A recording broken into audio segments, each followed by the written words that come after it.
going on, boys and girls? Today, I am going to be ranking every single Sword and Shield era set, Pokemon card set, from worst to best. Now, today is all about the Sword and Shield era, so you probably have a few questions before we get started, and I know most of you are probably like, okay, what is meant by Sword and Shield era set? So basically, I am not being very strict with this. I'm not sticking strictly to the Sword and Shield series. I am including the special sets. So the rule is any Pokemon card set that released between February of 2020 and March of 2023 is going to count for this list. So obviously, the first set will be Sword and Shield all the way to Crown Zenith will be the last set that is included. So we are including the 5 special sets, Shining Fates, Pokemon Go, Celebrations, Champions Path, and Crown Zenith, of course, along with the other 11 in the main set series. I'm not going to go through them all because I don't want to spoil them all before we get started, but I do have my list on a piece of cardboard, so you can't really see it, but I can. This is actually take 2. I got up at 5 in the morning yesterday, tried to film this, and I sounded dead. So I went to school, came home, was going to film the video again, then I passed out. Woke up at like 9:30, and then stayed up till 1. Never filmed it. So that's kind of just what's going on. So today, we're going to get started. Without further ado, let's go! Number 17, Rebel Clash. Now, Rebel Clash is the worst set in the Sword and Shield era, in my opinion. What makes a set? Well, Rebel Clash, it really did not do any favors for the TCG, to be honest with you. It didn't expand on anything that Sword and Shield had. Rebel Clash came out in May of 2020. Rebel Clash was the second set released in the Sword and Shield era.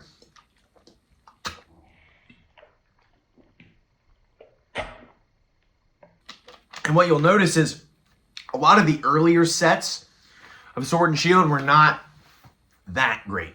You just know that. Typically, for all the eras of sets, the early era is usually the worst just because they don't know what they're doing. So Rebel Clash, the main featured cards are Rillaboom, Cinderace, and Inteleon, of course. I don't want to talk too long on each of these so we can get through this, but it doesn't have much of anything to go on. Almost all of the ultra rares in the set are just mediocre at best. I mean, the arts on the Vs are interesting. I don't know if that's good, but they're interesting. That's what it is. Rebel Clash is just not, it's not too enjoyable to open, to be honest with you. I've opened all these sets on my channel at some point, and Rebel Clash just never really stood out to me. Now for number 16, which is Shining Fates. Now, the thing about the special sets, and I'm going to go into what Shining Fates has. Shining Fates, usually each of the special sets will feature something. Shining Fates obviously features the shiny cards. Now, this is a cool concept at first, and this is not the first time the Pokemon Company has done Shining sets before. They had Shining or Hidden Fates and Shining Legends, which were a million times better than this hot piece of garbage. Overprinted for one. I mean, they made way too many boxes of this thing. The shiny pull rates are horrible, and I don't really care if pull rates are bad, but when you're trying to complete a set and you can't get all the shiny cards, pull rates, it just sucks. There's really no value to almost anything in Shining Fates, and it's not that fun to open, and the fact that you can't even just buy a simple pack, you have to buy a product, kind of makes it worse. But that's how all the special sets are. But this set released back in February of 2021, and a lot of the 2021 sets, in my opinion, are pretty mediocre and pretty bad. Most of them. Not all of them, but most of them. So Shining Fates is just one of those. Number 15, Chilling Rain. Now, most people call this set Chilling Pain. Okay, it's kind of like a joke, Chilling Pain, because the pull rates in this set are absolutely atrocious. Probably the worst in the entire era. And on the topic, like I said, most of the 2021 set's pretty bad. The set released in June of 2021. I did do an Elite Trainer box opening. And outside the Rainbow Rare Thompson card, there ain't much to show in this set, but no one's actually pulled that card ever, so That just goes to show how bad the pull rates are. And Chilling Reign, again, there's not much value to it either. When the pull rates are bad and the value is good, that's different. When the pull rates are bad and the value is bad, that sucks. That's why Chilling Reign is one of the worst sets to open. It's the arts on the cards and the features of kind of like, it features the Crown Tundra DLC from Sword and Shield, so it kind of has some sort of like lore behind the set, unlike Rebel Clash, but Chilling Reign still sucks. The pull rates are way worse than Rebel Clash though, but at least the cards are kind of interesting to look at, I guess. Number 14 is going to be Battle Styles. Now, Battle Styles was the previous set before Chilling Reign. This one released in March of 2021, and it was not really that. Battle Styles is just not, again, no value almost at all in any of these cards, except for a few of the alternate arts. Now, Battle Styles, the one thing that it has going for it that, in my opinion, beats Chilling Reign and Rebel Clash is it actually did a little bit to add to the TCG. Of course, with the game itself, adding in the single strike and rapid strike mechanics was pretty revolutionary for the rest of the time that Sword and Shield was in the playing field.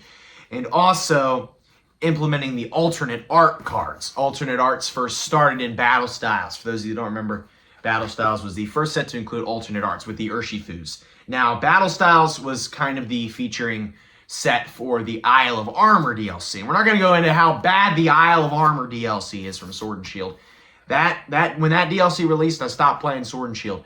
And then I never really touched the Crown Tundra. So Chilling Reign is based on the Crown Tundra. Battle Styles is based on the Isle of Armor. Battle Styles came out before Chilling Reign. But Battle Styles, it's the name is kind of stupid. I know it's mainly based on the battling mechanics. It's not really supposed to be much of a collectible set, but it is a part of the set. And I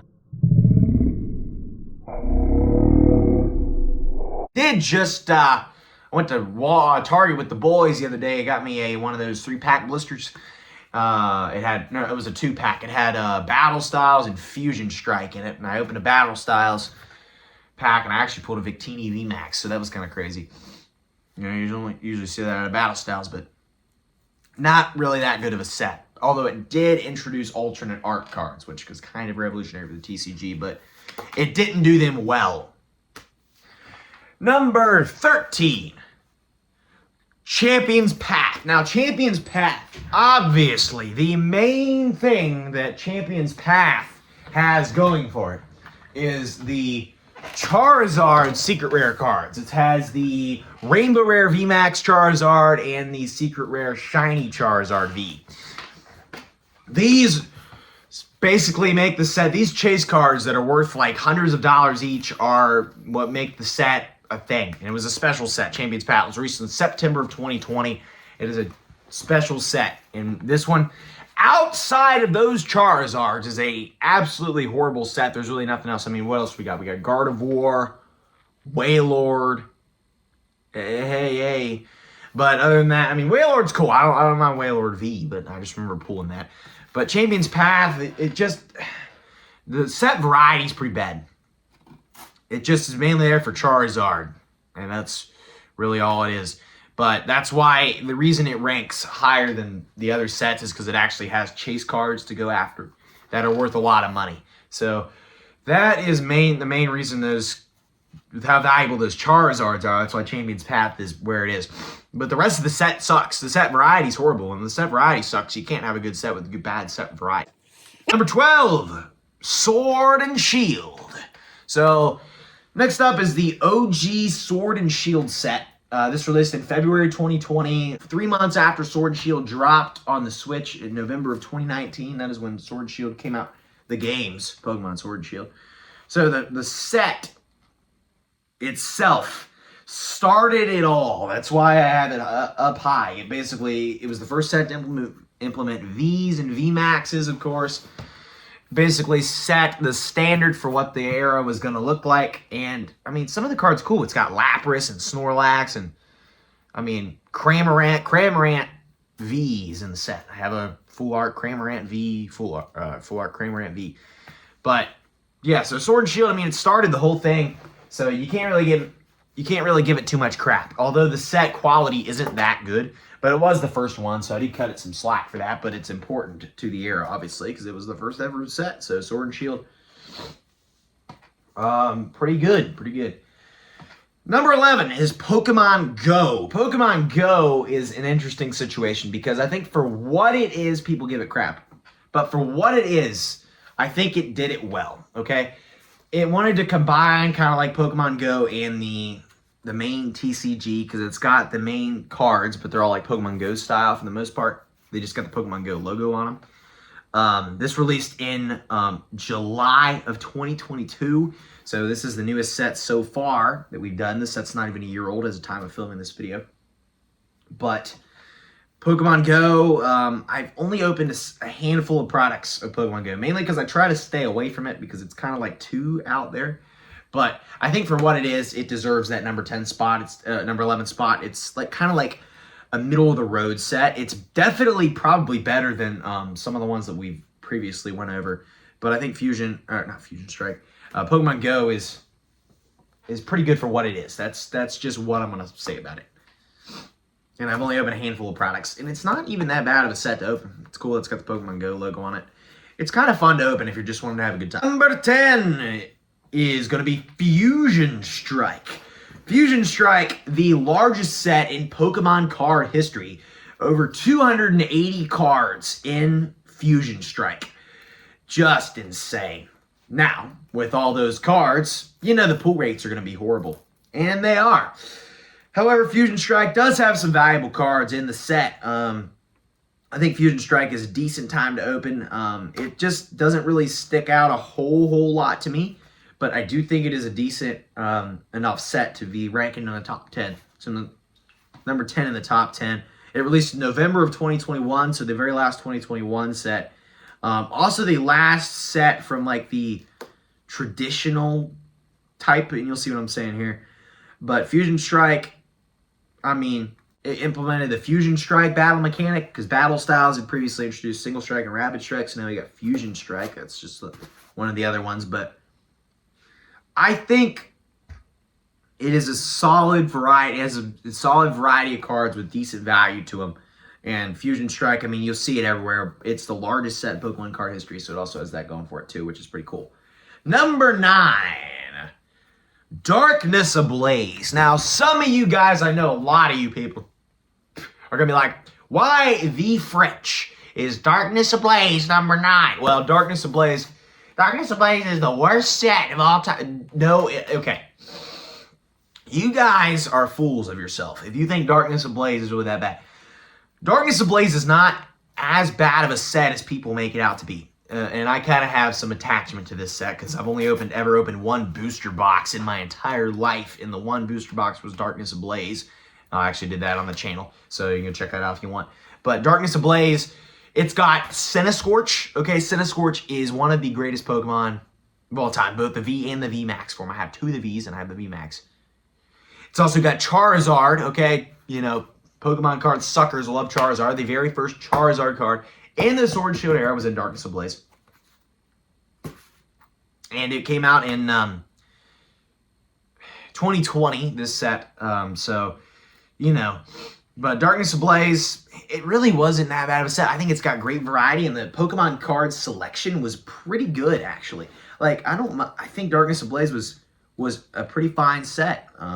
Mighty fine set. I do really, I have some enjoyment in opening Darkness Ablaze. It's also got Eternatus and stuff too in it. So just overall pretty dang epic. Number 8 is going to be Lost Origin. All right, guys. So Lost Origin released in September of 2022. This set, a lot of people think is pretty good. So now we're getting to the sets that pretty much are just all good. The rest are debatable that I just put in there. But Lost Origin obviously includes the trainer gallery in it, of course, just like the previous sets, but we haven't got to them yet.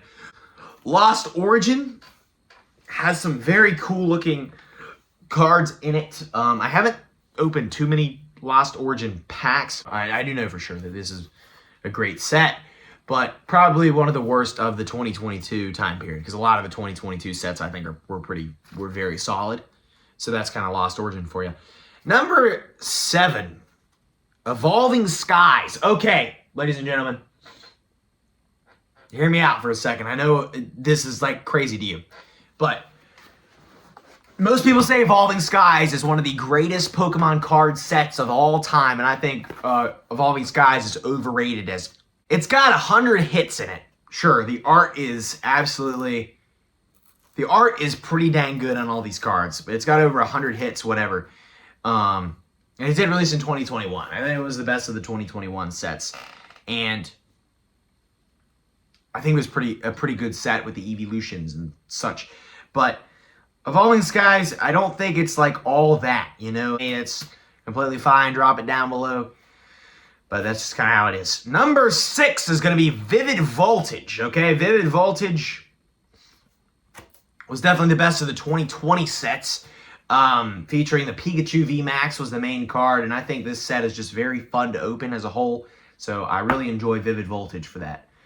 Number 5, now we're in the top 5. Brilliant Stars is number 5. Now, Brilliant Stars added a lot to the TCG, released in February of 2022. And it was just, it added the V-Stars and the Trainer Gallery. The Trainer Gallery was in some of the later sets, which featured combined trainer cards and Pokemon into one card in the reverse holo spot, which was pretty crazy. And obviously the V-Stars. It was the first set to implement V-Stars, and V-Stars stuck with it for the rest of the era.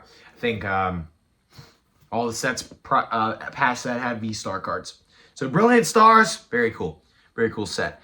It's also got Charizard, so, you know, there you go. I don't like Charizard all that much as a Pokemon, but I will admit, when it comes to the TCG, you know, he's good.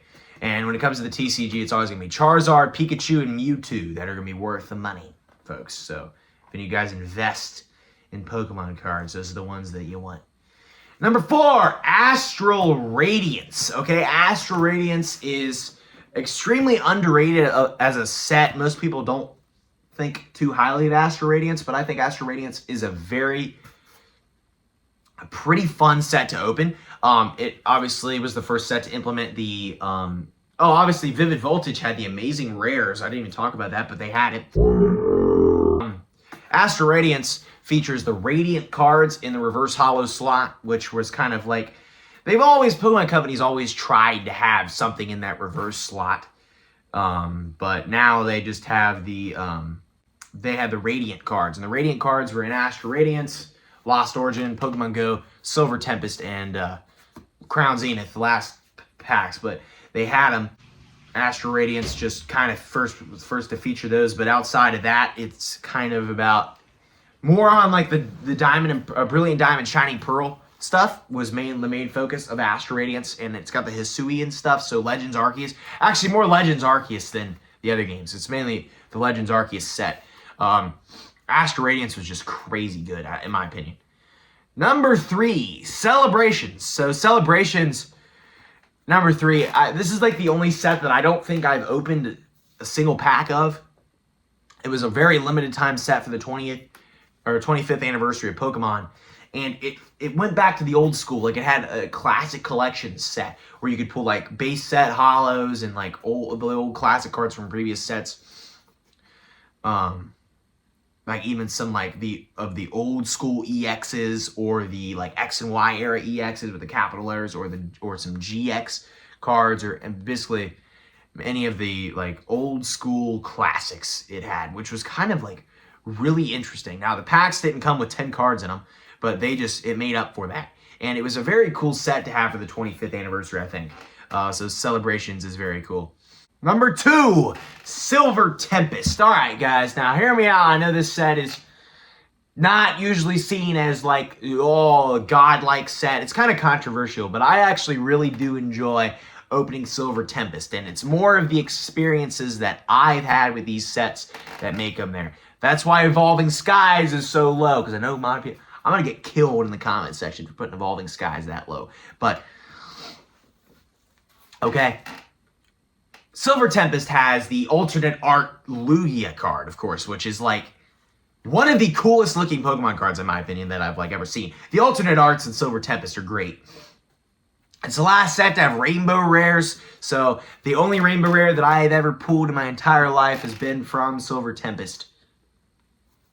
I have a bunch of rainbow rares, but that's like the only one I've ever pulled, and I pulled it here in a video. It was the Lance trainer card.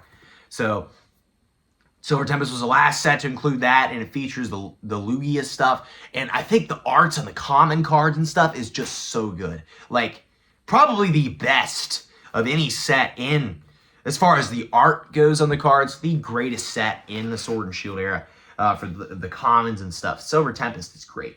Silver Tempest is just like probably a high, solid A tier or S tier set for sure.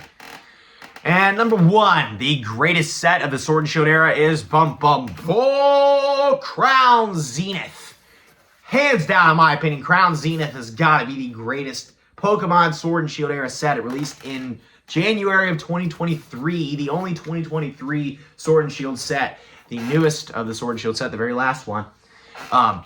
This set was crazy, and the main reason this set is just insanely ridiculous is the Galarian Gallery. The Galarian Gallery in this set just sells the whole freaking thing. So many valuable cards like the Mewtwo V-Star and the Giratina Gold, the Palkia, Origin Form Palkia, and Dialga with the Giratina. Absolutely insane. The art on the cards is crazy. Although a lot of the cards are reprinted, the Galarian Gallery is where this set shines. The pull rates are nice and easy for people that don't want to be ripped off. But there are enough ultra rares in there to make it not bad. So I don't really like the easy mode concept, but it makes it more enjoyable to open at the end of the day, which is why I think Crown Zenith is like such a good set. And I just think it was a great way to end off the Sword and Shield era. Crown Zenith is just such a good freaking set. They're still releasing products. I'm gonna probably still do some openings on it because I just love that set to death. So what do you think? Let me know down in the comments below what your favorite Pokemon Sword and Shield era set is and why, of course. And be sure to smash that like button for me if you haven't already. And subscribe down below. Let's see if we can get to that big 2,000 at some point, ladies and gentlemen, at some point within the next few months. I get there. We just hit 1,600. We need to get up to on the road to 1,700. So any of your contributions to that subscribe button will be highly appreciated. So just, if you like Pokemon card videos, you can go check out my openings. I'll leave there's a playlist I got featuring all my Pokemon card openings. So check those out. I've opened all those sets and you can see like kind of how I did. But that's just kind of what it is. So let me know what your least favorite and favorite Sword and Shield era set is. And if this video can get 15 likes, I'll do another video on the Sun and Moon era sets. So if you want to see that, let me know. Or if you want to see X and Y or Black and White or whatever era you want to see, I can do that. I just need to maybe do a little bit of research on it. But with all that said and done, be sure to comment, like, and subscribe. And I will see you guys next time. Goodbye. Wah. Got my old Minute Maid lemonade right here, boys.